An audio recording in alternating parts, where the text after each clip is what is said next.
This is the last lemon tree that needs to go in.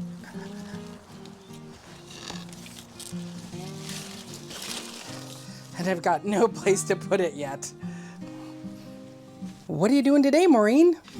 We are at that time of year where the indoor plants, where the outdoor plants that can't survive through the winter outdoors need to come in. And so that's where we're at. I kind of feel I was a little bit late. The challenge of bringing in plants indoors is that you also bring the wildlife with you. And so every year I end up with lots and lots of soil gnats in here. And so this year I'm going to try something new to see if I can stop the soil gnats from making their home. I've tried putting down perlite. I've tried putting sand down in the past. But this year I'm going to try something new that I think might just do the trick.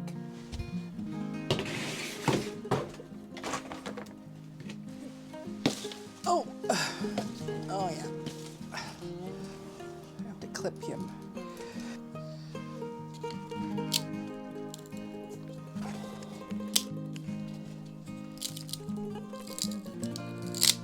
But before that, let me show you what's inside this season. So behind this lemon tree that I just brought in, I still have some pimento peppers that are growing. Oh yeah, that's a tomato that I tucked in there. I believe that's just a regular pepper, jalapeno, and of course the cayenne, and they're just beautifully ripening. And I don't want to lose those. You know, there's lots in there. And I think in the very back there is another one that's a super hot guy. And I think I also have a Tabasco. And of course my beautiful cardamom, which I've been growing for so many years now. I'm hoping that it is going to fruit soon, maybe next year. And then on this side, more pimento peppers that are needing some love and care. And then in the very, very back is the Meyer lemon, the key lime, and the calamandan oranges. And then these tall ones here are lemons that I started from seed from my original Meyer lemon. And then right beside it, this is an avocado that I've been able to keep alive for a few years. I'm actually super impressed that I have kept an avocado alive. I probably won't be around when it actually does give fruit, but nonetheless, I've got some avocados for my grandchildren. You're welcome. Now, on Vancouver Island, lemon trees can stay outside through the winter. You do need to wrap them, and it's better if you put incandescent lights onto the trees. I just prefer to bring them in. The great thing about the peppers, many of these peppers, I started them from seed last year. And so this is their second year.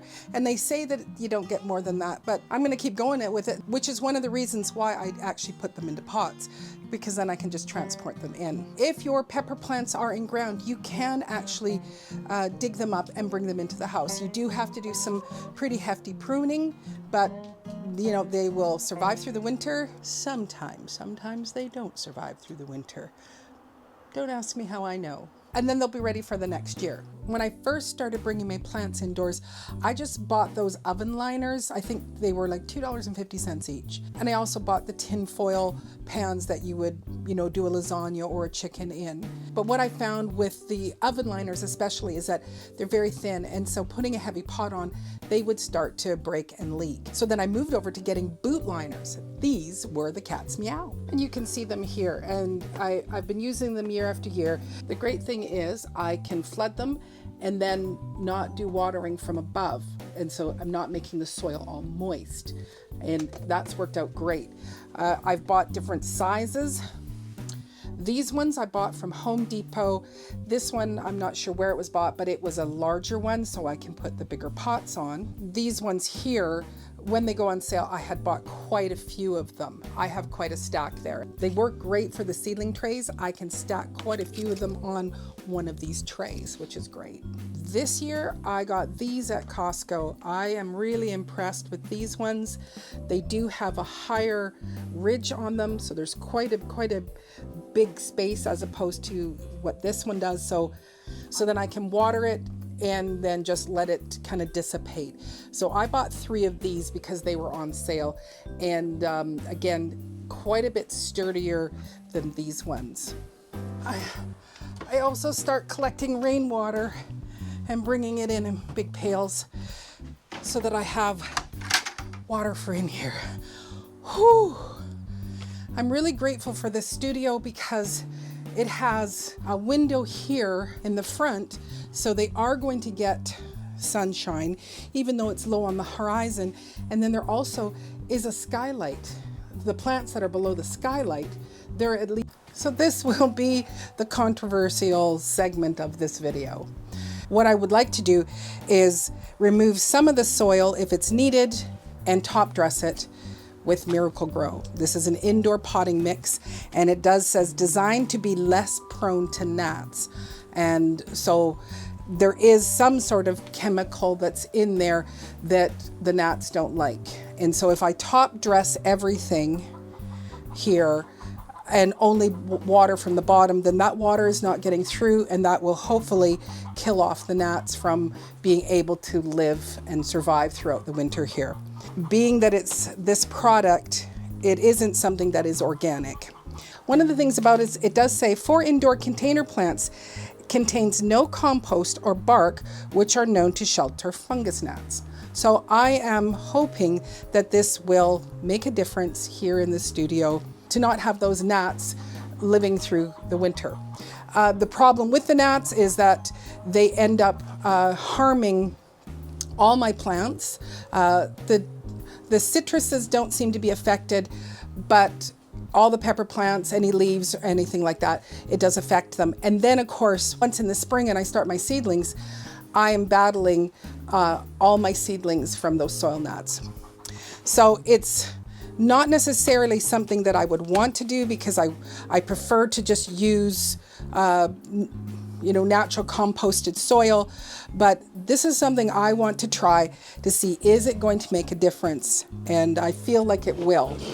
So this first one, it's pretty low because my plan is to take out soil and then add in new. But this one, I feel there is enough. We've got quite a few inches. So I feel that we'll be able to just go right ahead and just top dress it. Before I top dress it, I want to give it some water just because this one just came in, so it's not too bad. But the other plants, they've been in for a day.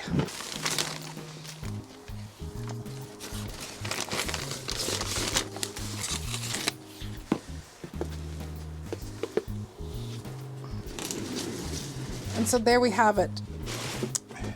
I will see how much I have, but let's go look at one of our peppers. So this one isn't fruiting anymore, so I think we're gonna go ahead and do the clipping on it. Let me bring you up close and personal here. So its leaves are still doing well, and I might let it go a little longer and just do the soil amendment. But when you are going to do your peppers, you want to go any place where you see the V like this here, you want to clip it. You don't want to clip it below that. So I have a V here, I have a V here, and I have a V here. This is another V. I could just clip this one off itself. It's just an extra. So we'll just take him off. And this one doesn't have a V either, so I think I'm gonna go ahead and take this one off as well. But I want to just let the plant, kind of have some time in here, and then I might come through. But when it is time to clip it, where the V is, so we can see this one has got a long branch. It was probably maybe trying to start another V there. But what we would do is we would just clip it just at the V here and then let it go. Now I put mulch on top of my plants here. So I'm going to remove some of the mulch.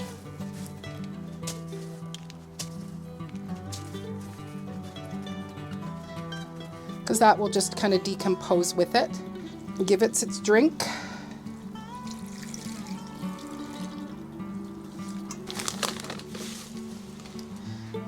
And then we're just going to pour on this top dressing a few inches.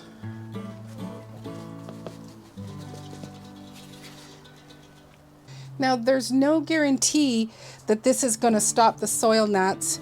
I also do use a product called Konk, which is K-O-N-K, and it is a chrysanthemum based pesticide basically. So it is a natural. It does probably have some unnatural things in there, but what I do is I let it spray for a couple of days. So the first signs of gnats that I might have, I'm going to go ahead and let the Konk start, you know, getting rid of them. And with the Konk, I only let it go usually for about a day or two, because there's enough in the air. It's going to do what it needs to do to those gnats. With this lemon tree, I am going to clip off anything that doesn't look super healthy, you know, just to give the plant a good fighting chance now that it's been brought in. Like this looks like I can see could be a bit of mold. But anything that just isn't looking super healthy, we're going to just clip off.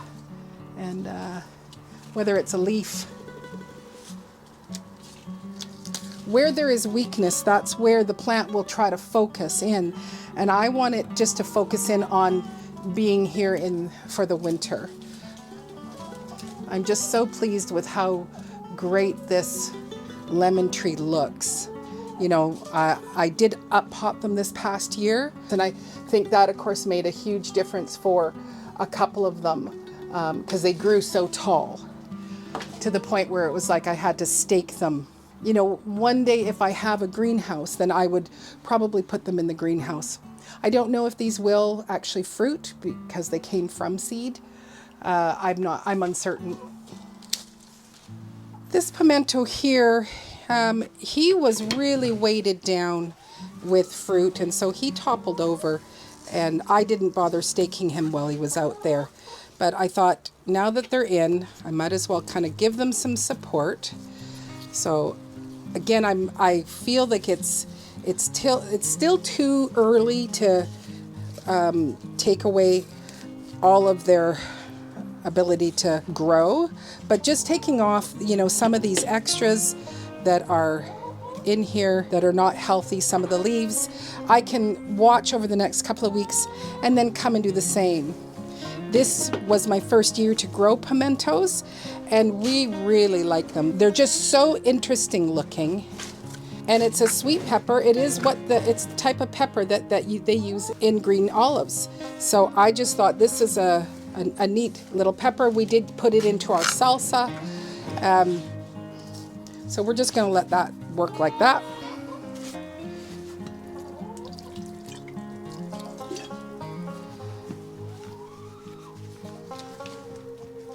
And then our top dressing. And now he looks so much happier. A little bit of water.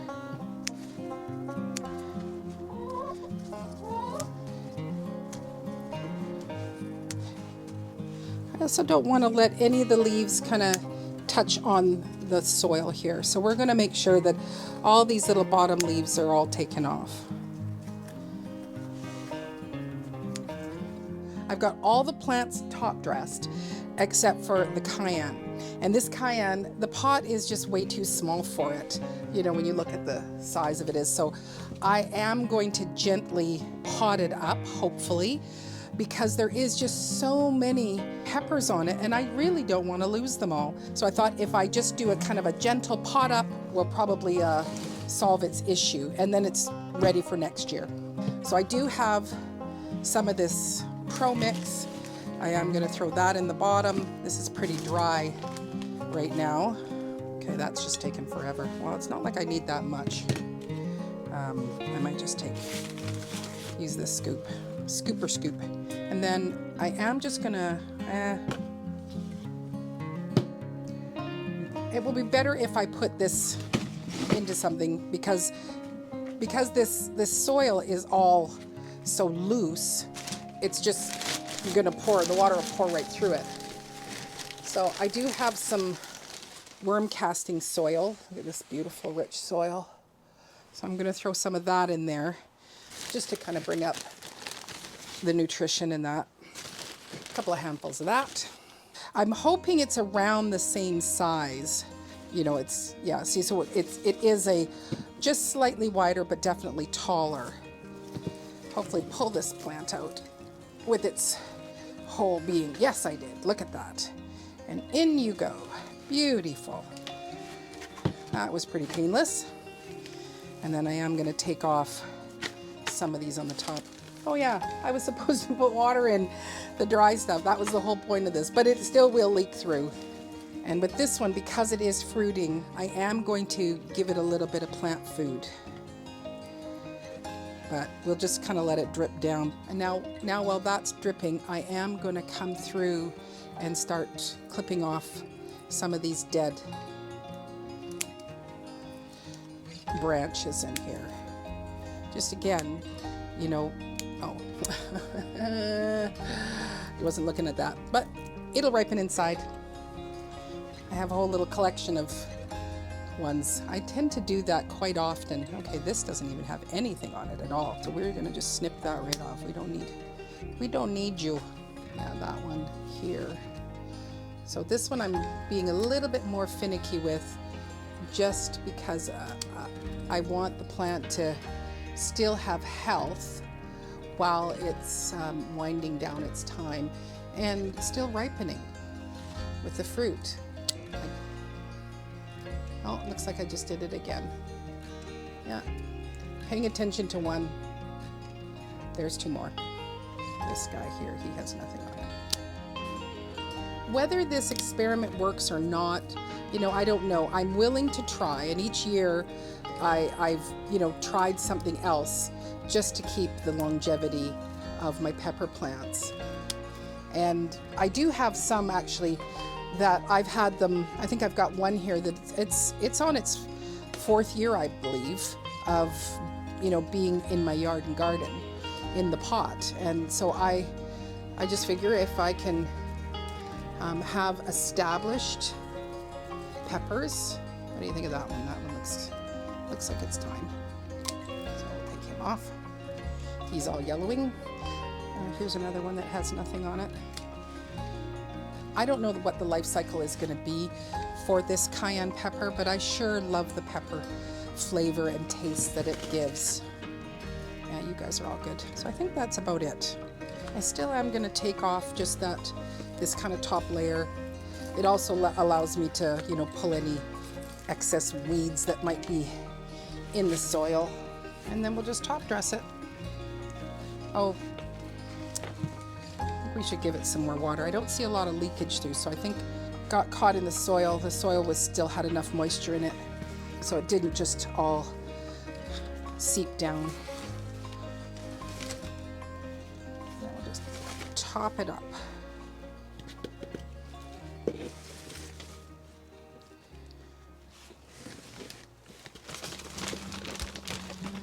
There's just enough. So they're all done.